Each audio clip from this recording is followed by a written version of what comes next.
ಈ ರೂಲ್ಸ್ಗಳನ್ನ ಫಾಲೋ ಮಾಡಿಲ್ಲ ಅಂತ ಅಂದ್ರೆ ನೀವು ಗ್ರಾಮ ಪಂಚಾಯತಿ ಚುನಾವಣೆಗೆ ನಿಂತ್ಕೊಳ್ಳೋ ಅರ್ಹತೆಯನ್ನು ಕಳ್ಕೊತೀರಾ. ಗ್ರಾಮ ಪಂಚಾಯತಿ ಚುನಾವಣೆ 2026ರಲ್ಲಿ ಹೊಸ ರೂಲ್ಸ್ಗಳು ಜಾರಿಯಾಗಿದೆ. ಸದಸ್ಯರ ಸಂಖ್ಯೆಯನ್ನು ಹೆಚ್ಚಿಸಿ ಎಂದು ಸರ್ಕಾರದಿಂದ ಆದೇಶ. ನಿಮ್ಮ ಪಂಚಾಯಿತಿಯಲ್ಲಿ ಎಷ್ಟು ಗೊತ್ತಾ?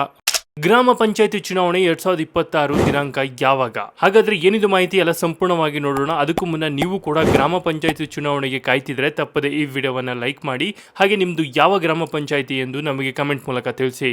ಕರ್ನಾಟಕ ಗ್ರಾಮ ಪಂಚಾಯಿತಿ ಚುನಾವಣೆ ಸ್ಪರ್ಧಿ ಆಕಾಂಕ್ಷಿಗಳಿಗೆ ರಾಜ್ಯ ಸರ್ಕಾರದಿಂದ ಭರ್ಜರಿ ಗುಡ್ ನ್ಯೂಸ್. ರಾಜ್ಯದಲ್ಲಿ ಗ್ರಾಮ ಪಂಚಾಯಿತಿಗಳ ಸದಸ್ಯರ ಸಂಖ್ಯೆ ಏರಿಕೆ ಮಾಡಿ ರಾಜ್ಯ ಸರ್ಕಾರ ಹಾಗೂ ರಾಜ್ಯ ಚುನಾವಣಾ ಆಯೋಗ ಮಹತ್ವದ ನಿರ್ಧಾರ.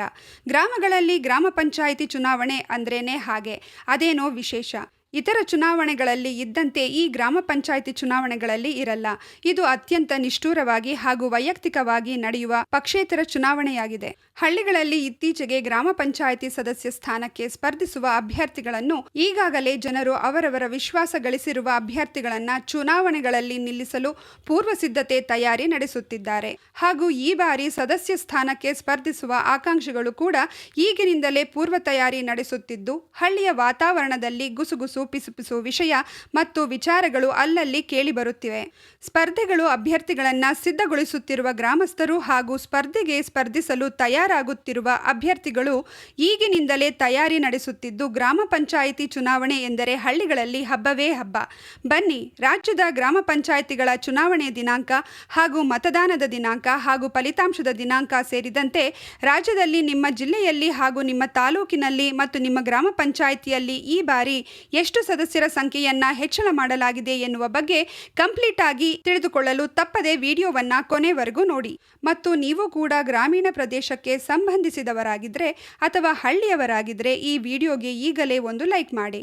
ರಾಜ್ಯದ 31 ಜಿಲ್ಲೆಗಳಲ್ಲಿನ ಗ್ರಾಮ ಪಂಚಾಯಿತಿ ಸದಸ್ಯರ ಸಂಖ್ಯೆಯನ್ನ ನಿಗದಿಪಡಿಸಿ ಕರಡು ಅಧಿಸೂಚನೆಯನ್ನ ಹೊರಡಿಸಲಾಗಿದ್ದು, ಈ ಬಾರಿ ಒಟ್ಟು ಸದಸ್ಯರ ಸಂಖ್ಯೆ 94,000ಕ್ಕೆ ಏರಿಕೆಯಾಗಲಿದೆ. 20ರ ಚುನಾವಣೆಯಲ್ಲಿ ರಾಜ್ಯದ 5,728 ಗ್ರಾಮ ಪಂಚಾಯಿತಿಗಳಲ್ಲಿ ಒಟ್ಟು 9,139 ಸದಸ್ಯ ಸ್ಥಾನಗಳಿದ್ದವು. ಈ ಬಾರಿ 5,700ಕ್ಕೂ ಹೆಚ್ಚು ಪಂಚಾಯಿತಿಗಳಿಗೆ ಒಟ್ಟು 9,481 ಸದಸ್ಯ ಸ್ಥಾನಗಳನ್ನು ಪ್ರಸ್ತಾವಿಸಲಾಗಿದೆ. ಹೆಚ್ಚು ಸ್ಥಾನ ಹೊಂದಿರುವ ಜಿಲ್ಲೆಗಳು ಬೆಳಗಾವಿ ಜಿಲ್ಲೆಯಲ್ಲಿ ಅತಿ ಹೆಚ್ಚು, ಅಂದರೆ 8,413 ಸದಸ್ಯ ಸ್ಥಾನಗಳನ್ನು ಹೊಂದಿದ್ದು ಅಗ್ರಸ್ಥಾನದಲ್ಲಿದೆ. ತುಮಕೂರು 5,228 ಮತ್ತು ಕಲಬುರಗಿ 4,429 ನಂತರದ ಸ್ಥಾನದಲ್ಲಿವೆ. ಕಡಿಮೆ ಸ್ಥಾನಗಳು ಕೊಡಗು ಜಿಲ್ಲೆಯಲ್ಲಿ 102 ಪಂಚಾಯಿತಿಗಳಿಂದ 1,200 ಸದಸ್ಯರಿದ್ದು, ಬೆಂಗಳೂರು ನಗರ ಜಿಲ್ಲೆಯಲ್ಲಿ ಕೇವಲ 85 ಗ್ರಾಮ ಪಂಚಾಯಿತಿಗಳಿದ್ದು 2,047 ಸದಸ್ಯರಿದ್ದಾರೆ. ಜಿಲ್ಲಾವಾರು ಅಂಕಿ ಅಂಶಗಳ ಕೋಷ್ಟಕ.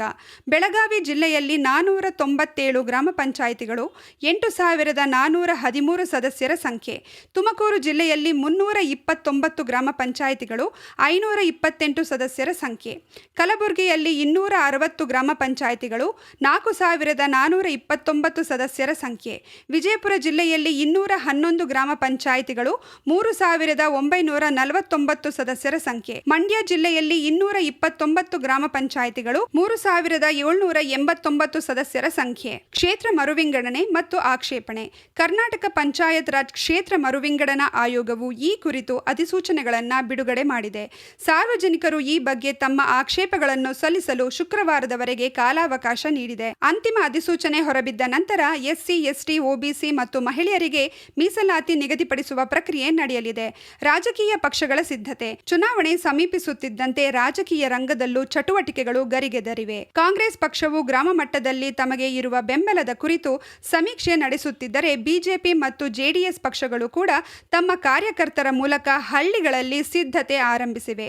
ಪ್ರಸ್ತುತ ಪಂಚಾಯಿತಿಗಳಲ್ಲಿ ಆಡಳಿತಾಧಿಕಾರಿಗಳ ಆಡಳಿತವಿದ್ದು, ಶೀಘ್ರದಲ್ಲೇ ಚುನಾವಣೆ ನಡೆಸುವಂತೆ ಸಾರ್ವಜನಿಕರಿಂದ ಒತ್ತಾಯ ಕೇಳಿಬರುತ್ತಿದೆ.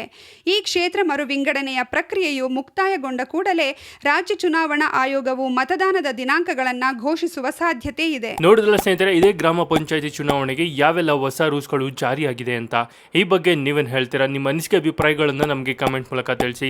ಹಾಗೆ ಯಾರೆಲ್ಲ ಗ್ರಾಮ ಪಂಚಾಯಿತಿ ಚುನಾವಣೆಗೆ ನಿಂತ್ಕೋಬೇಕು ಅಂದ್ಕೊಂಡಿದ್ದಾರೆ ಅಂಥವ್ರಿಗೆ ಈ ವಿಡಿಯೋವನ್ನು ಶೇರ್ ಮಾಡಿ. ಅವ್ರಿಗೆ ಈ ವಿಡಿಯೋ ತುಂಬಾ ಹೆಲ್ಪ್ ಆಗುತ್ತೆ.